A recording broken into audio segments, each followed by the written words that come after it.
সিস্টেমের মধ্যে আমরা অনেক ভেজাল ঢুকিয়ে ফেলেছি। বিদায় হজ্জের ময়দানে আল্লাহ রাসূল সাল্লাল্লাহু আলাইহি সাল্লাম সাহাবীদের সম্মুখে ভাষণ দিতে যেয়ে বলছেন, তারাকতু ফীকুম আমরাইন লান তাযিল্লু মা তামাসসাকতুম বিহিমা কিতাবাল্লাহি ওয়া সুন্নতি। আল্লাহ রাসূল বলছেন, তারাকতু ফীকুম আমরাইন, আমি দুটা মাত্র জিনিস তোমাদের সামনে ছেড়ে যাচ্ছি। লান তাযিল্লু মা তামাসসাকতুম বিহিমা, যতক্ষণ পর্যন্ত এই দুইটা জিনিস তোমরা আঁকড়ে ধারণ করবে অতক্ষণ পর্যন্ত তোমরা পথভ্রষ্ট হবে না। কিতাব আল্লাহ, একটা হচ্ছে আল্লাহ সুবহানাহু ওয়া তাআলার কিতাব আল কোরআন, আরেকটা হচ্ছে রাসূল সাল্লাল্লাহু আলাইহি ওয়াসাল্লামের সুন্নাহ। এখন কথা হচ্ছে সবাই তো কোরআন সুন্নাহ মানে, সবাই তো কোরআন সুন্নাহ মানে, তাই না? কিন্তু সমস্যাটা কোথায়? কোরআন সুন্নাহ মানছি, এর সাথে কিছু কমায়ও মানছি, আবার কিছু বেশিও মানছি। সমস্যা তো মূলত এই জায়গায়, যেটাকে বিদআত বলা হয় আর সবচেয়ে উপরেরটা শিরিক বলা হয়, মূল তো এইটাই। এগুলোই তো আপনার আমার সব নষ্ট করে দিচ্ছে, তাই না? আসুন, কিতাবুল্লাহ প্রথম মানতে হবে। কি বলেন তো? কিতাবুল্লাহ, আল্লাহর কিতাব। আল্লাহর কিতাব আপনারা কি চিনেন? কি বলেন তো? আল কোরআনুল কারীম, কোরআন শরীফ কিন্তু না। কোরআন শরীফ, কোরআনের কয়টা নাম আছে? কোরআনে 55টা। কয়টা? কোরআনুল কারীমকে আল্লাহ সুবহানাহু ওয়া তাআলা 55টা নামে ভূষিত করেছেন, উল্লেখ করেছেন, তার মধ্যে একটাও শরীফ নেই। কিন্তু কোরআন মাজিদকে, কোরআনুল কারীমকে আমরা শরীফ বানিয়ে ফেলছি নাকি?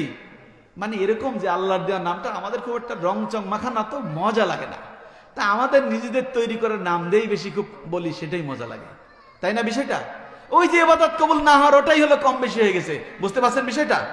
আল্লাহ সুবহানাহু ওয়া তাআলা কোরআন কেন দিলেন?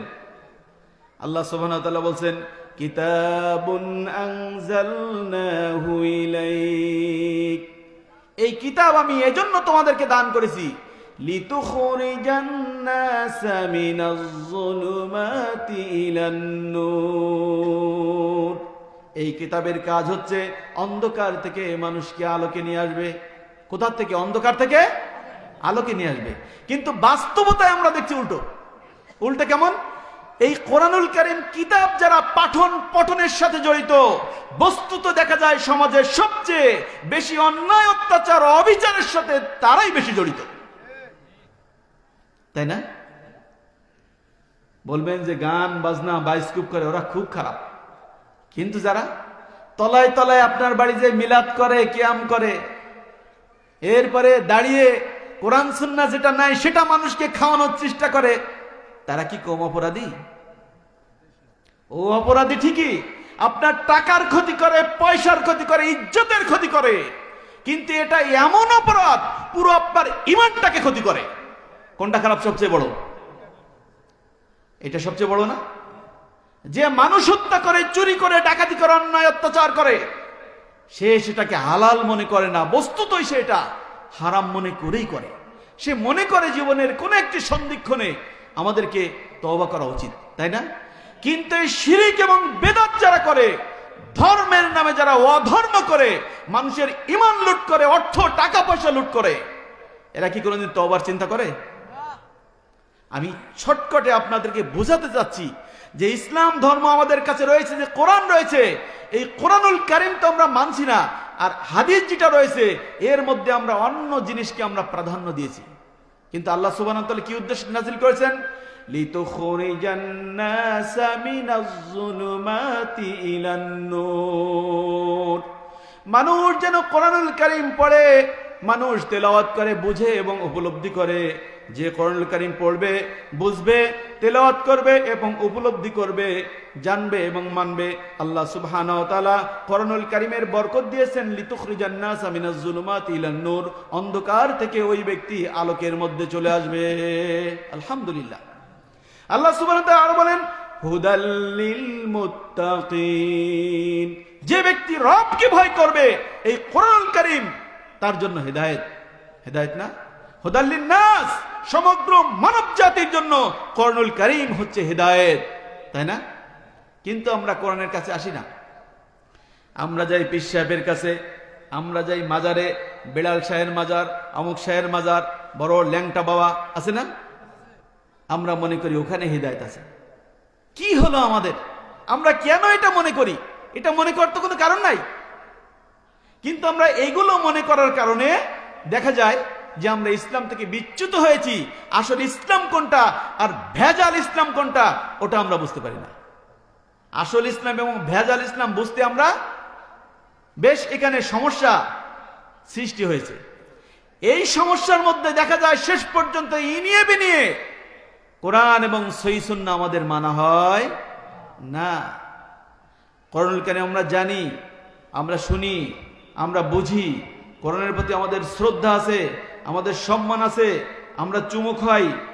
কোরআনের বিরুদ্ধে কেউ কিছু করলে আমরা জীবন দিয়ে ফেলাই। কিন্তু অতীব দুঃখের বিষয়, বাস্তব সত্য কথা, আপনার আমাদের সমাজে এই কোরআন জানি, শুনি, বুঝি, আবেগ আছে, মুসলিম হওয়া সত্ত্বেও এই কোরআন বিন্দু মাত্র আমরা মানি না। আমার সাথে কি আপনার একমত? আল্লাহ সুবহানাহু ওয়া তাআলা কোরআনুল কারীমে একটা আয়াত নাজিল করছেন অগ্রিম আমাদেরকে জানানোর জন্য। সূরা বানী ইসরাঈল 30 নম্বর আয়াত। যখন কিয়ামত ময়দানে মাহশর অনুষ্ঠিত হবে, নবী মুহাম্মদ সাল্লাল্লাহু আলাইহি ওয়াসাল্লাম তার উম্মত অর্থাৎ আপনার আমার বিরুদ্ধে যারা কোরআনুল কারীম আমরা শুনি, পড়ি, কিন্তু বাস্তবে আমরা আমল করি না, আমাদের নবী মুহাম্মদ সাল্লাল্লাহু আলাইহি ওয়াসাল্লাম আল্লাহ সুবহানাহু ওয়া তাআলার কাছে কমপ্লেন দিবেন, আমাদের নবী মামলা দায়ের করবেন, বিচার দিবেন। আল্লাহ তাআলা জানিয়ে দিচ্ছেন, আল্লাহ রাসূল বলবেন, وقال يا رب إن قوم اتخذوا هذا القرآن مهجورا।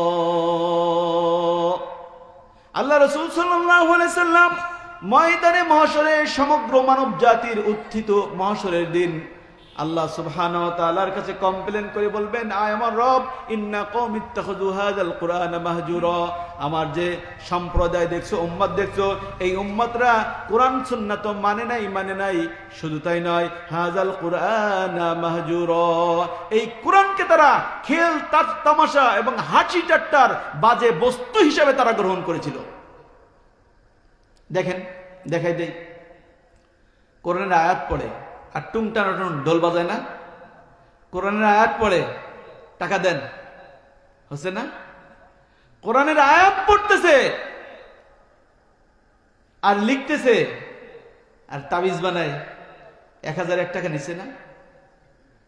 যে কোরআন আল্লাহ সুবহানাহু ওয়া তাআলা আপনাকে আমাকে দিয়েছেন জীবন ব্যবস্থা হিসাবে, সেই কোরআন পানিতে ভিজায়ে গলায় পেঁচিয়ে আমরা সেখান থেকে সবক নেওয়ার চেষ্টা করি। সম্ভব? আপনারা তো গাড়ি দেখেছেন তাই না? মার্সিডিজ, প্যারাডো, নোহা গাড়ি দেখেছেন না? এই গাড়ির তেল রাখার তো একটা ট্যাঙ্কি আছে ভিতরে, তাই না? এখন কেউ যদি মনে করে সবসময় তো গাড়ির ট্যাঙ্কির মধ্যে খালি তেল দিলাম, আজকে ইঞ্জিনের উপরেই দিব, ইঞ্জিনের উপর ভালো করে ইঞ্জিনকে গোসল করে দিল, তেল দিল, এরপরে গাড়ি স্টার্ট করলো, পুড়ে যাবে না? ভালো চলবে? পুড়ে যাবে না? কেন পুড়ে যাবে? যেখানে তেল দেওয়ার কথা ছিল, বিজ্ঞানী কোম্পানি যেখানে তেল দেওয়ার জায়গা তৈরি করেছে, সেই জায়গায় না দিয়ে তেলটা দেওয়া হচ্ছে অন্য জায়গায়, এই জন্য তো পড়ে যাচ্ছে। আল্লাহ সুবহানাহু ওয়া তাআলা কোরআনুল কারীম থেকে যে ফয়েজ, বরকত এবং হিদায়াত যেভাবে যে পদ্ধতিতে নিতে বলেছেন, সেই পদ্ধতিতে চেঞ্জ করে দিয়ে মুসলিমরা আজকে এটাকে আইনকাম, ব্যবসা বাণিজ্য এবং ধোঁকার প্রতারণার বস্তু হিসেবে কোরআনুল কারীম তারা গ্রহণ করেছে। নাউযুবিল্লাহি মিন যালিক। আজকে মুসলিমদের অধঃপতনের সবচেয়ে মূল কারণ হচ্ছে এটাই, হচ্ছে কারণ। সহিহ বুখারী হাদিস পাবেন, আল্লাহ রাসূল সাল্লাল্লাহু আলাইহি ওয়াসাল্লাম বলেন, আল কুরআনু হুজ্জাতুন লাকা আও আলাইক, কোরআনুল কারীমকে সাবধান থাকো, কিয়ামতের দিন এই কোরআনুল কারীম তোমার পক্ষে হবে অথবা তোমার বিপক্ষে হবে, পক্ষে হবে আবার বিপক্ষে হবে। এই যে কোরআন যদি আমরা পড়ি, তদনুযায়ী আমল করি, রাসূল সাল্লাল্লাহু আলাইহি ওয়াসাল্লাম যেভাবে কোরআন থেকে শিখিয়েছেন আমাদের আমল করার জন্য, চর্চা করার জন্য, তার ব্যতিক্রম যদি করি, তাহলে কোরআনই আমাদের বিরুদ্ধে মামলা দায়ের করবে, তাই নাকি বিষয়টা? দেখুন আমাদের মূল সমস্যাটা কি? এই বর্তমান যে বাংলাদেশ, এই বাংলাদেশের যে চরম নিকৃষ্ট মূর্খতা এবং জাহিলিয়াত চলছে, আপনি যদি ইতিহাসের আলোকে দেখেন, রাসূল সাল্লাল্লাহু আলাইহি ওয়াসাল্লামের আবির্ভাবের পূর্বে আজ থেকে 1450 বছর বা তার আগে প্রায় 500 বছর পৃথিবী যে জাহিলিয়াত ছিল, ইতিহাসের পরিভাষায় যাকে আইয়ামে জাহিলিয়াত বলা হয়, বর্তমান জাহিলিয়াত ওই জাহিলিয়াতকে অনেক আগেই ফেল করে দিয়েছে।